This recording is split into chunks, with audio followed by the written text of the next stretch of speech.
Alors c'est parti, on va parler du Document Object Model, la représentation d'une page web sous forme d'objet.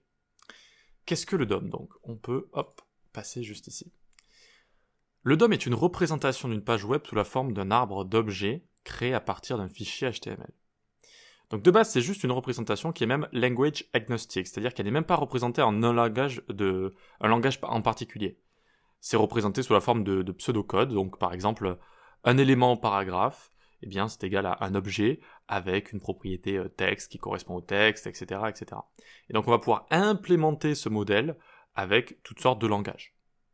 Sur le navigateur, c'est C++ et JavaScript qui sont utilisés.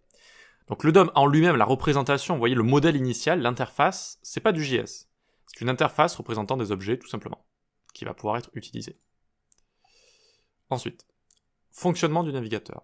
Pour afficher une page et permettre à l'utilisateur de la modifier, le navigateur procède à deux actions importantes. D'abord, il crée un DOM en C++ à partir de notre fichier HTML. C'est lui qui est utilisé pour afficher la page. D'accord ? C'est vraiment tout le fonctionnement interne du navigateur qui fait que ça utilise entre autres le DOM pour afficher la page. Et en JavaScript, il expose un DOM en JavaScript, une série d'objets, et fait en sorte de lier chaque objet du DOM JavaScript au DOM C++, à l'aide d'un ensemble de getters et de setters. Ce sont des propriétés qui se comportent comme des fonctions, et sous le capot, quand on va les utiliser en JS, ça va modifier le DOM C++ sous le capot. Ça va soit prendre une donnée du DOM, soit la modifier, et donc ensuite mettre à jour notre page. Donc il y a vraiment une liaison comme ça du JS au DOM C++ qui est faite. Et le DOM qui nous est exposé en JS, déjà n'est pas complet, c'est pas le DOM complet, et en fait c'est juste un ensemble d'objets avec des getters et des setters, comme ça. Chaque lecture getter ou changement de valeur setter d'une propriété du DOM JavaScript va automatiquement modifier le DOM C++ sous le capot. Vous n'avez pas besoin de savoir en détail comment ça se passe, c'est de l'implémentation, et en plus c'est assez complexe, mais il faut comprendre ça conceptuellement. Et là on pourrait se dire, mais pourquoi du coup on ne code pas directement en C++ sur le navigateur? Donc pourquoi utiliser du JS au lieu de C++? Donc JavaScript est historiquement le langage de programmation pouvant être exécuté par les navigateurs. D'accord? Donc les navigateurs peuvent exécuter du JS, ce qui n'est pas le cas des autres langages, comme ça, par défaut. On peut faire pas mal de choses pour bidouiller, mais le langage historiquement qui est exécuté sur le navigateur, c'est JavaScript. Alors, à la base, JavaScript, c'était vraiment quelque chose de tout petit. C'était vraiment juste pour quelques interactions, bidouiller 2-3 trucs à droite à gauche. Donc, c'est passé d'un petit langage de script pratique au langage le plus utilisé du monde. Les moteurs JS ont donc grandement été optimisés et des millions d'outils de librairies et de frameworks ont été créés en JS. Donc, à partir de là, on comprend que ça a tellement évolué qu'on a gardé finalement JavaScript. Et que, passer à autre chose, certains le proposent aujourd'hui avec certaines choses, mais ça voudrait dire quand même changer, modifier tout ce qui a été créé en JS, qui est immense. Et donc, tous les navigateurs sont construits autour de cette relation JS-C++, entre autres. On peut aussi utiliser d'autres langages que C++ pour intégrer pas mal de choses dans un navigateur, mais le DOM, en tout cas, il a cette relation JS-C++. Ok.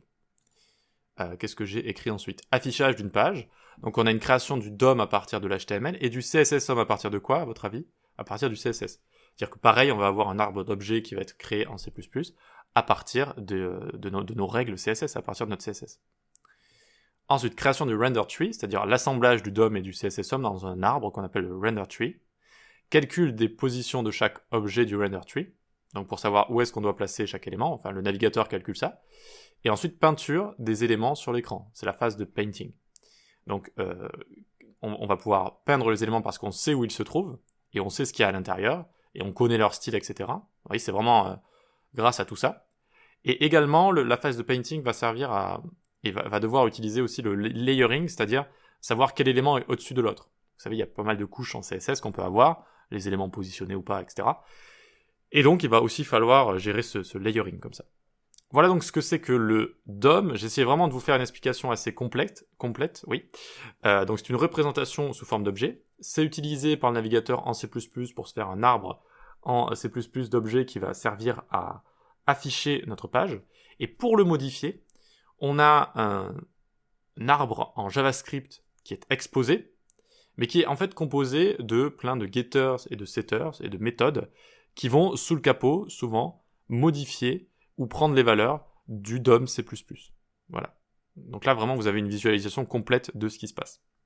Beaucoup de gens pensent que le DOM c'est directement du JS et que le navigateur se sert directement des objets qui sont exposés en JS pour modifier tout ça. Mais ce n'est pas le cas. Ce n'est pas le cas. C'est bien du C++ qui est utilisé.